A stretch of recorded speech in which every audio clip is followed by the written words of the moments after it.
Picture this: 4,080 Marines trapped in hostile terrain, their ammunition nearly gone, enemy muzzles flashing from every ridge.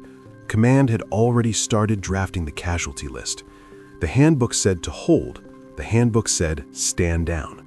But in that moment, when waiting meant certain death, one overlooked sniper broke the script. This is the story of Sergeant Rachel Vega, the Marine they dismissed as dead weight, who drew her own line and brought an entire battalion home alive. Before we get into it, drop a comment. Where are you tuning in from? I love seeing our military families scattered across the world. The Helmand sun burned white into the dust, seeping into every crease of gear and uniform. Inside the chow hall, laughter echoed off concrete, careless and sharp. It was the sound of Marines filling their plates and lungs before another patrol. But far from the clatter of trays and the banter of voices, one figure sat alone, cross-legged on a tarp with a rifle across her lap. Sergeant Rachel Vega, 27 years old, Marine Corps sniper, moved with the precision of a clock. Every action deliberate, steady, and unhurried. Her frame was smaller than most around her, barely over 5 feet, narrow shoulders under the tan blouse. Where the others radiated swagger, she radiated control. She ran a cloth through the bore, checked the bolt face, then jotted notes into a small spiral notebook balanced on her knee. Her M40A5 wasn't just a weapon, it was an extension of her thoughts. She logged each adjustment like scripture. Clicks on the scope, changes in humidity, wear on the muzzle. She knew exactly how her rifle would breathe on any given day.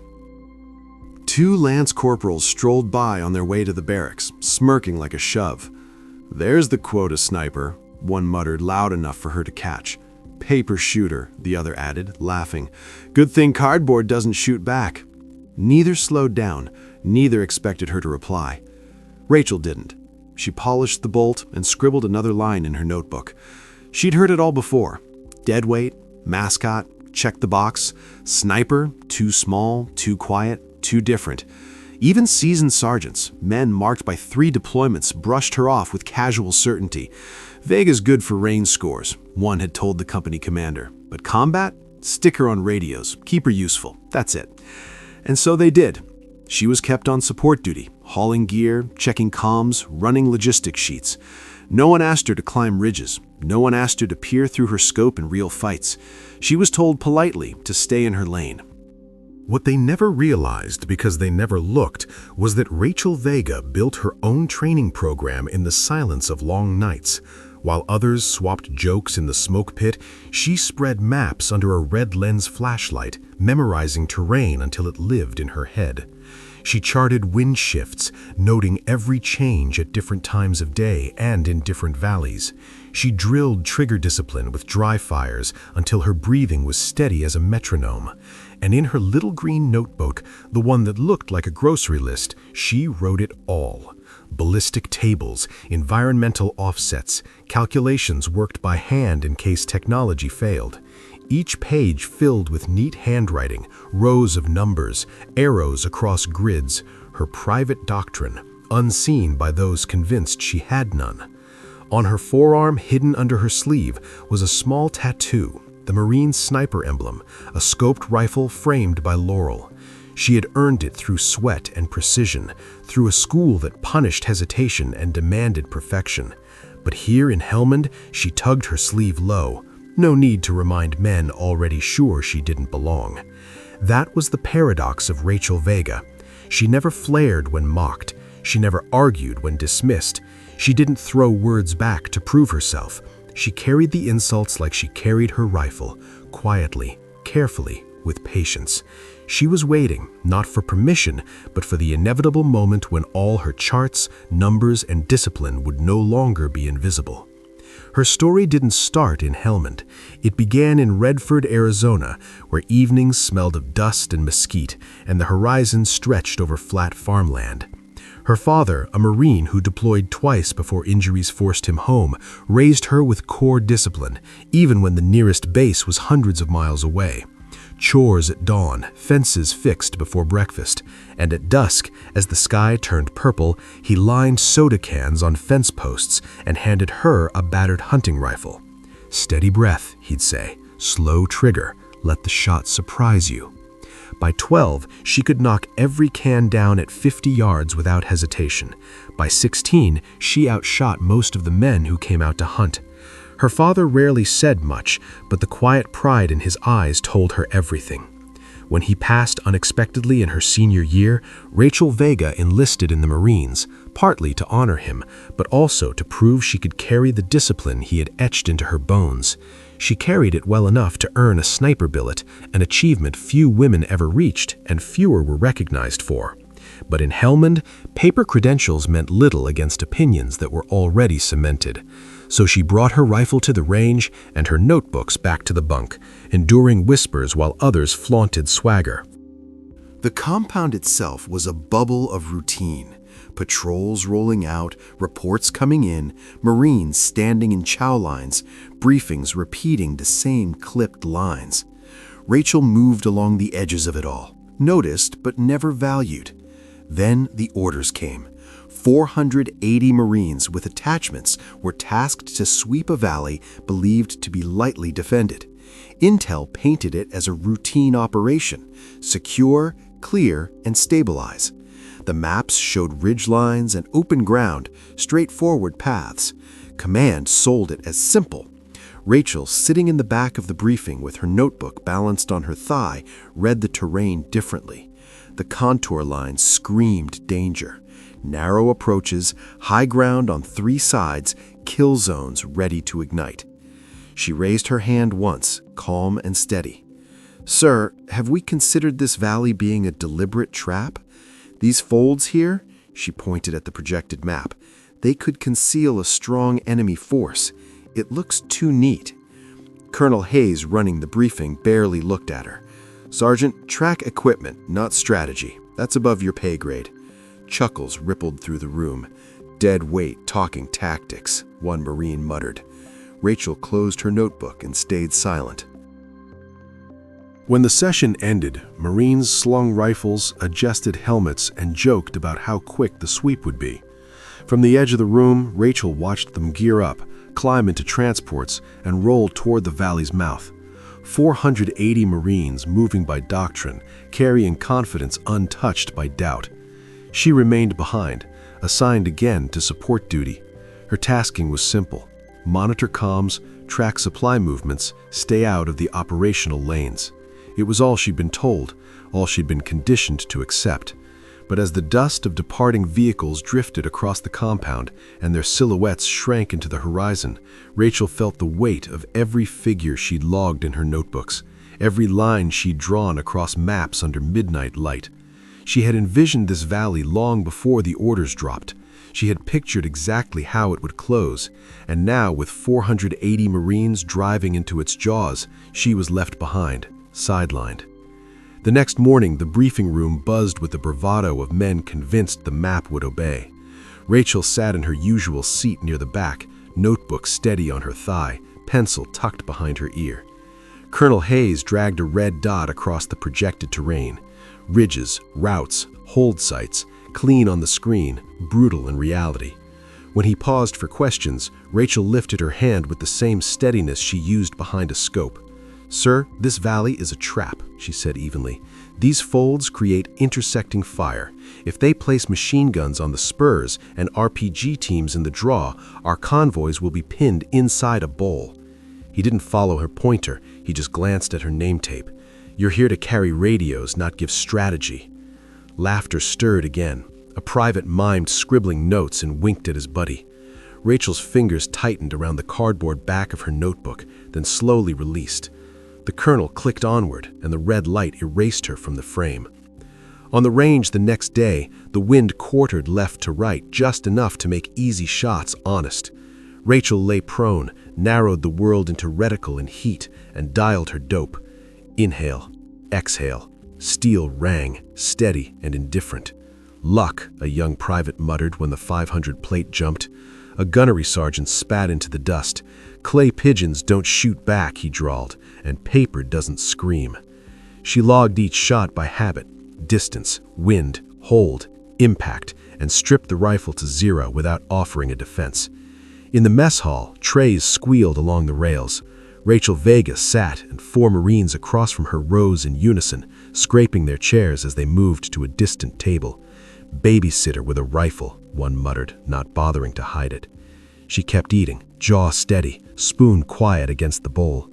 Later, the only sound she allowed herself was the scratch of pencil on paper, darkening the contour lines where the valley pinched tight like a fist. During a base patrol near the motor pool, 2 SEALs strolled past with the relaxed symmetry of men who read each other by details. A few Marines from Rachel's company leaned near a Humvee, watching as she adjusted an antenna. "Dead weight," one announced as if delivering news. "Never seen a sniper scared to deploy." One SEAL's mouth tugged at the corner. Another exhaled a short chuckle. Rachel finished the radio check, logged the serial, and moved on. The insults had grown from whispers to lines to names meant to staple her place in the pecking order. Meanwhile, 480 Marines pushed toward the valley. For a time, the radios ticked with routine admin, position checks, fuel updates, route reports. Drone feeds showed convoy dots moving along a dirt finger, heat shimmer bending the image. Then the rhythm skipped. One report never came. Then 2 voices overlapped, frayed at the edges. Someone called for dismounts. Someone else cursed an engine that wasn't the issue. Then came the sound you hear once and never forget. The break in a man's voice when the world ahead of him erupts. "Contact! Contact!" Static swallowed the rest. Another net cut in. "Taking fire! East Ridge!" A third voice tried to report and collapsed into breath. The feed bloomed with heat signatures. Muzzle flashes stitched angry commas across the ridges. Smoke pulsed from the draw. Convoy dots compressed and froze. Conversations sank into murmurs. The watch officer lowered his headset and stared at nothing, as if willing the screen to change by sight alone. A lieutenant grabbed for a checklist, skimmed it, and found no line for what he saw. Chairs stopped scraping. The room recalibrated into a soundscape of breaths, clicking cursors, and generator hum broken only by one phrase repeated like a shield. "Hold position. Wait. Follow protocol." "Too hot," a major said, relieved to find the wording. "No air support inside 200 meters. A captain repeated it louder, as if volume turned it into action. "Rules are clear. We hold outside the bubble." On a side monitor, a helmet cam showed dust crawling over grass, the horizon jerking with breath. Rounds chewed the dirt near boots. Bearings were shouted without conviction. Rachel edged closer to the back rail, eyes fixed on a drone angle that just caught the crown of a gun pit along the eastern spur. She counted bursts, mapped traverse in her head, read the wind in the way smoke bent. Colonel Hayes asked for options. The major quoted the manual. "We need them to bound out of the ring. Then we can bring steel." His tone made waiting sound like strategy. "They can't bound," a captain admitted quietly. "Then they hold," the major answered, clinging to the line. The earlier laughter had no citizenship here. Men who had smirked now busied their hands. Jokes died into silence. Rachel laid her palm against the canvas of her rifle case. The familiar drag of leather steadied her, not out of defiance, but clarity. On the feed, the machine gun on the eastern spur began sweeping bursts down a gully where Marines clawed low to stay unseen. An RPG team in the draw shifted for a clean shot, knees digging into dirt. "Too hot," the major repeated, clinging to the phrase. "Nobody's asking for ordnance," Rachel Vega said at last. "A rifle will do." Colonel Hayes turned slightly, not enough to count his attention. "We are not authorizing anything that violates the 200-meter rule." "It's not about authorization," she replied. "It's geometry. Give me a position and time, and I'll cut their anchors without touching ours." A captain let out a laugh that cracked halfway through. "You'll solve a battalion fight with a scope and an opinion, Sergeant. Stay in your lane." "Stay in your lane," took Jiatsu from the doorway, the same lance corporal who loved the nickname tossed in his chorus. "Dead weight wants a field trip." The radios made new noises, the flattened syllables of men standing on the edge. A squad leader tried to climb from panic to command and slipped. "Command, this is Bravo. We are pinned. Casualties mounting. We cannot push. We cannot pull back." The colonel asked for artillery clearance. The answer came late, wrong for the angles. Smoke was suggested, then dismissed. The wind would weaponize it against their own. The drone shifted views and caught just enough of the gun pit on the spur to make Rachel's palms itch. Dust coughed from the muzzle. The traverse ticked like a metronome. She knew the space between bursts. She knew the gap her bullet needed. She unzipped the rifle case. The sound was small, but a first sergeant near the door still looked up, ready to shut it down. The M40A5 slid free, honest heft of steel and glass. By feel, she checked the bolt, locked a magazine, and shouldered the sling. "I can end this," she whispered. She said it not only against the steel, but against the muscle memory of obedience that had kept her quiet for months. "Sergeant," the first sergeant barked, defaulting to authority.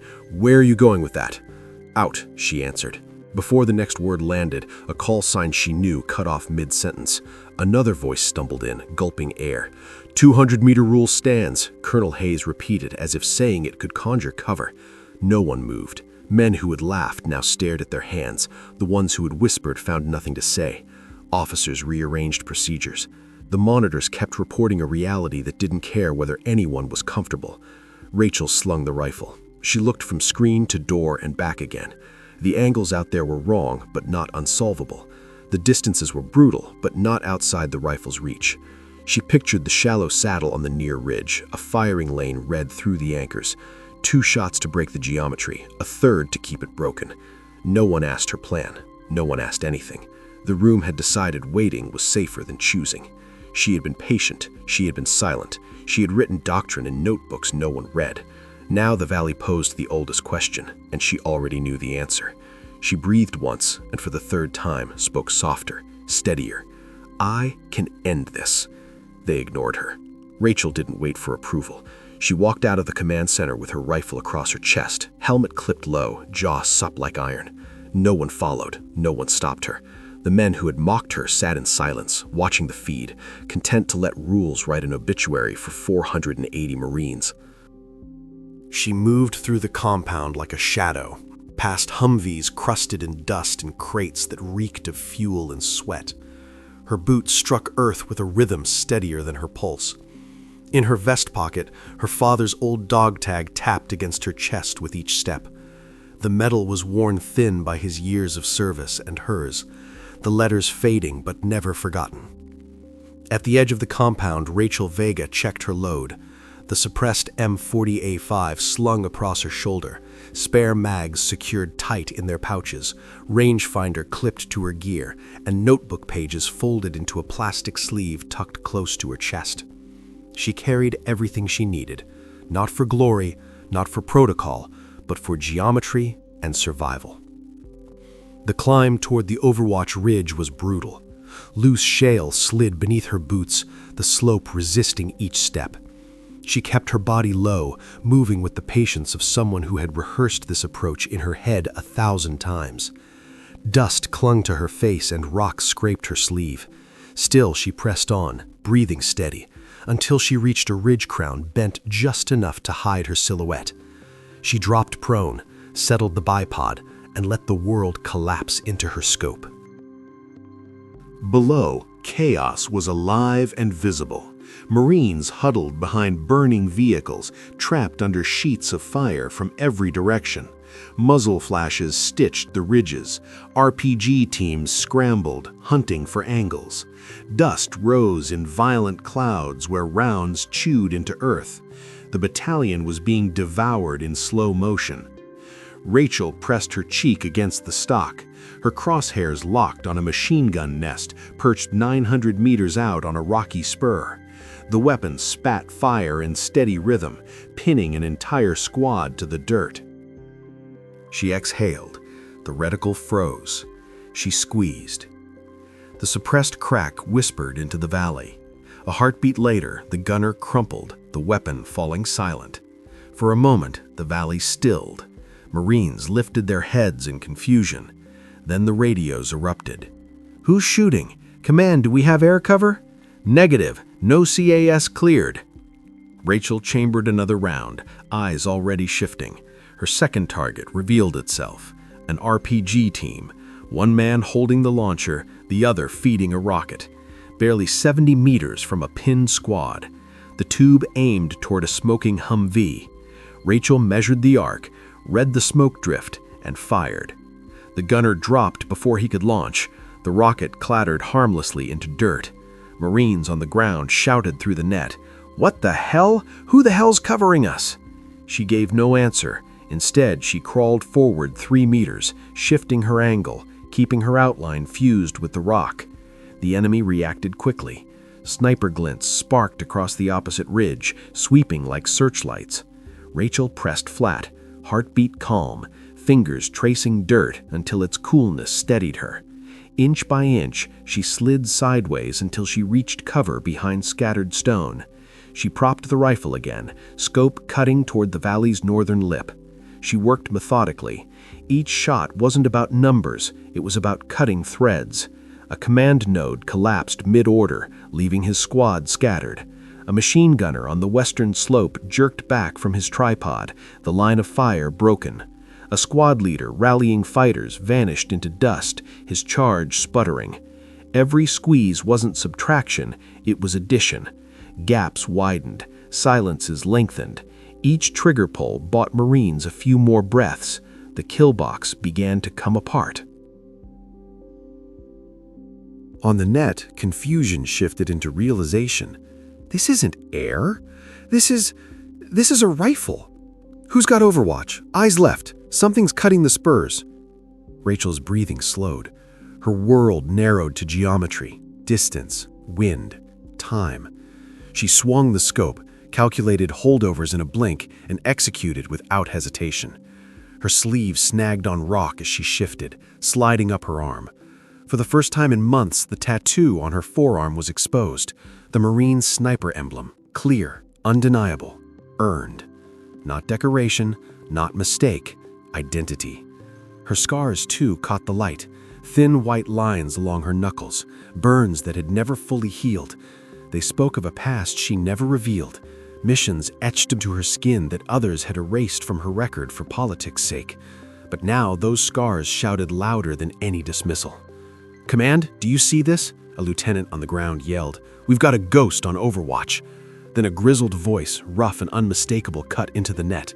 Commander Rohr, the SAL commander, moving with the battalion. "Call sign check," he barked. "Who the hell's covering us?" Rachel Vega didn't respond, but someone else did.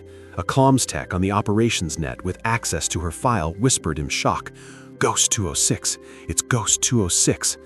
The net froze, that heavy silence where everyone listens.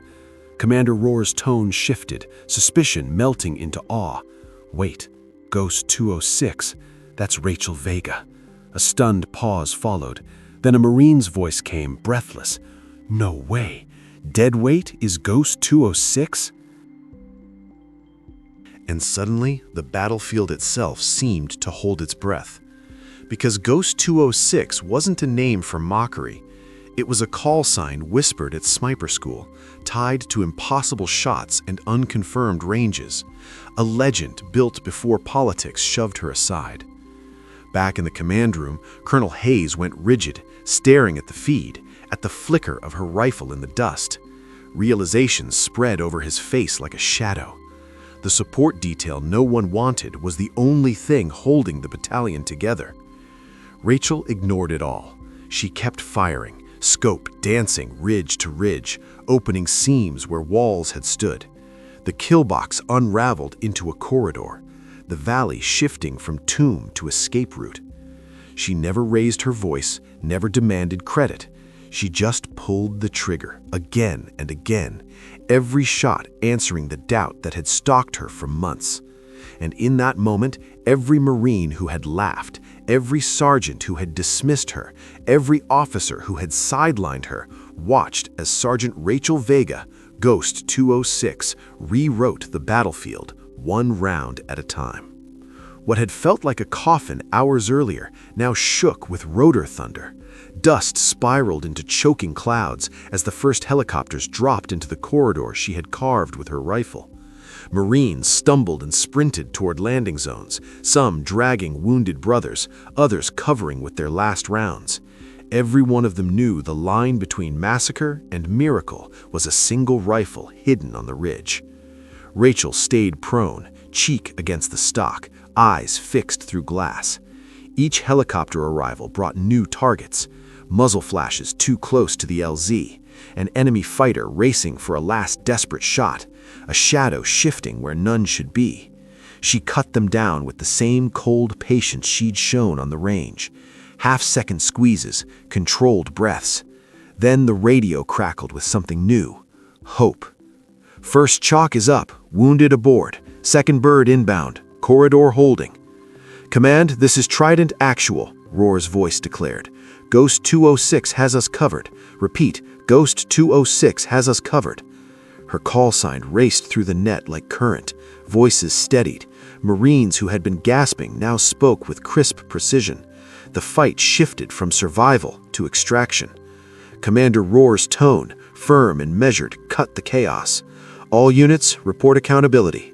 One by one, squads checked in. At first, there were gaps, silence where names should have been. Then, slowly, those silences filled with voices. Bravo secured, Charlie accounted for, Delta moving to Bird. When the last squad leader checked in, Commander Roar exhaled into the net. All 4,080 accounted for, 0 left behind. The words hit harder than any gunfire. 0 left behind. An outcome no one in the command room had believed possible. When the ambush first tore open, Rachel Vega didn't celebrate. She cycled the bolt, swept the ridges one final time, and tracked each helicopter until the last one lifted into the sky. Only then did she ease the safety on and lift her cheek from the stock. Her hands stayed steady, her face unreadable. The climb down was slower, every step heavy with fatigue she refused to show. By the time she reached the compound's edge, helicopters were already landing, battered Marines spilling out, medics rushing to meet them. Dust coated everything in bone gray, but the air carried something new.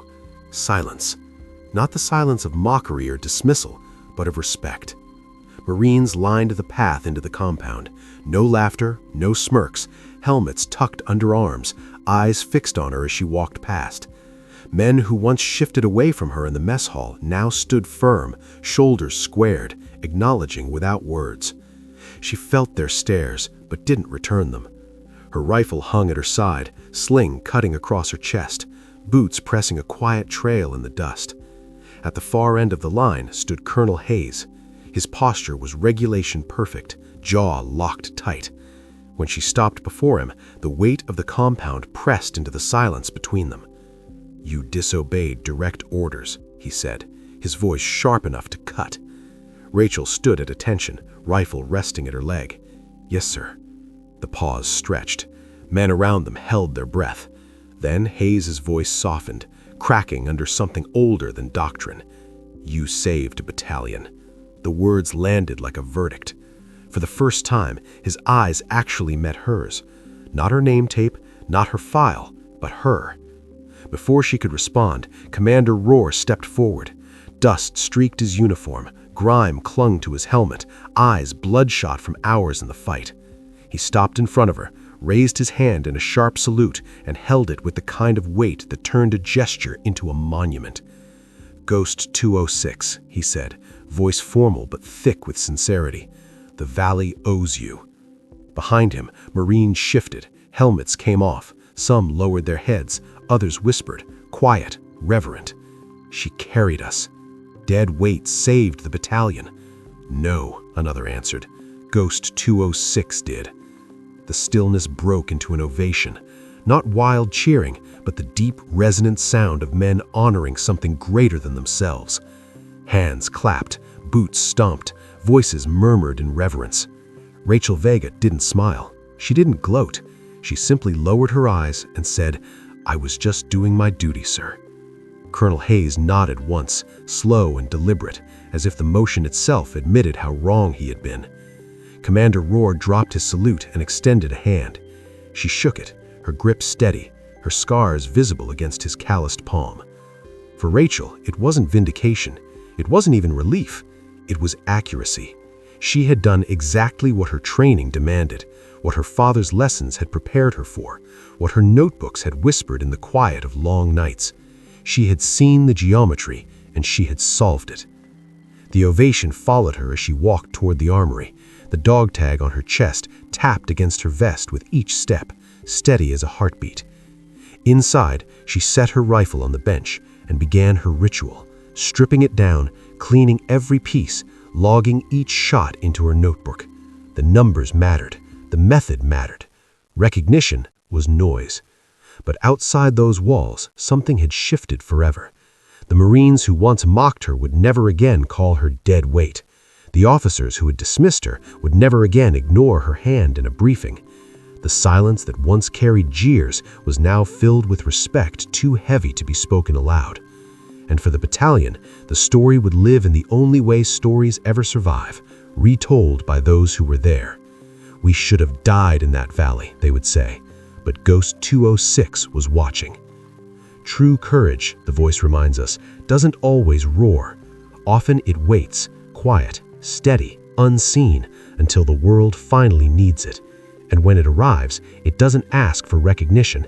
It simply does its duty, and in doing so, changes everything. One sniper, overlooked and doubted, refused to let protocol bury 480 Marines. Her rifle rewrote fate, turning a kill box into a corridor of survival. Sergeant Rachel Vega proved that patience and discipline can alter history when courage refuses to stay silent. If this story moved you, honor her sacrifice by saluting in the comments below. Tell us, where are you watching from tonight? And don't forget, subscribe to Military Stories so that these stories of duty, valor, and sacrifice are never forgotten. Your voice keeps their legacy alive.